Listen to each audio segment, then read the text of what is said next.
となく何もなければ。右上で、なんで石がこれが見えないんだ。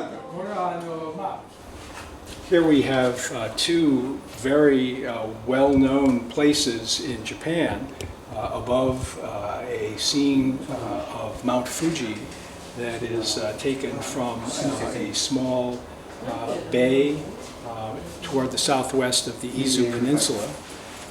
And it has if you will, a very Japanese scene here with the small torii gate sitting on this rock in the middle of the bay, with the rope strung over here to the opposite island, with Mount Fuji being hit by the setting sun over here to the west.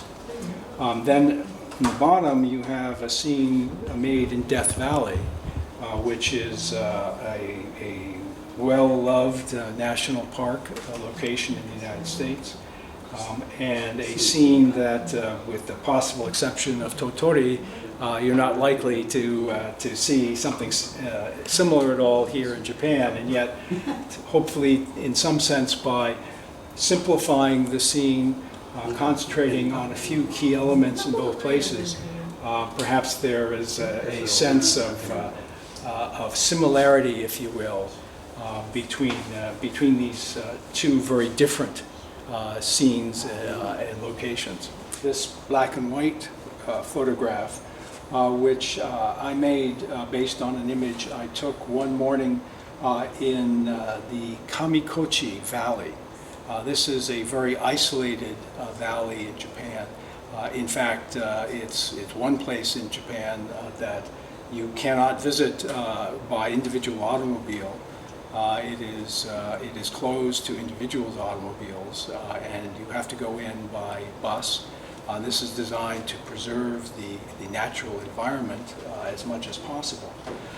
This particular scene is located at a small lake that is well into the valley, and is actually next to a very beautiful Shinto shrine. But one morning I was staying in an inn nearby and woke up very early to take a walk along the lake next to the shrine. And as I was walking, the morning mist that was covering the lake began to lift.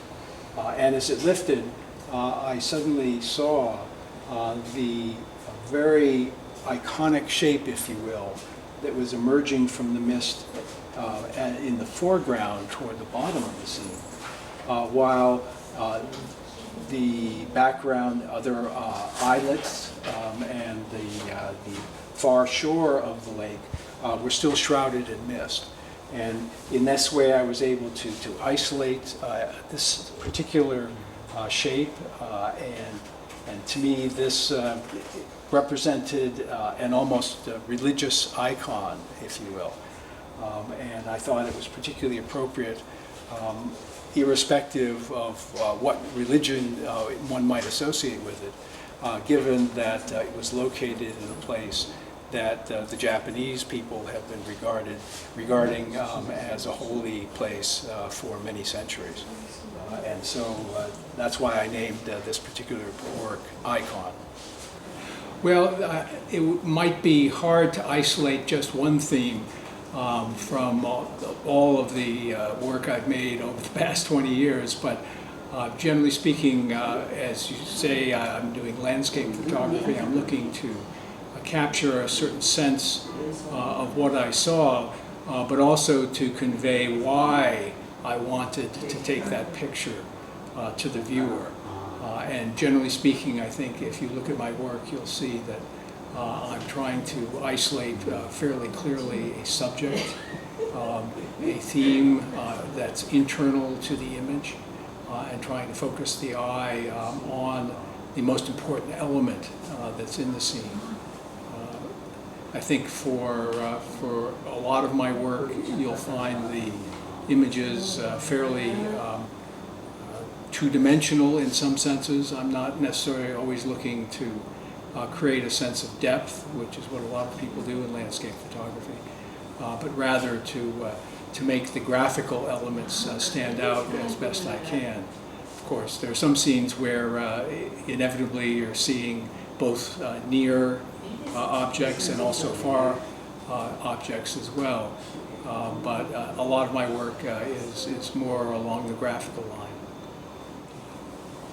In Japan, the landscape, generally speaking, is more limited in scale, partly because Japan is a more densely populated country relative certainly to the western part of the United States, where a number of these photographs were made. And I think the impact of man on the landscape in Japan is a little more evident. And in some cases, for instance, some of the trees in Hokkaido that I've displaying in this particular exhibition, in some cases that really enhances the landscape and actually becomes the main subject of what I'm photographing in a number of my images. In the United States, in contrast, you're more likely to find landscapes that have been less altered by human impact, where there are fewer people, and where the sense of space can sometimes be a little broader, if you will.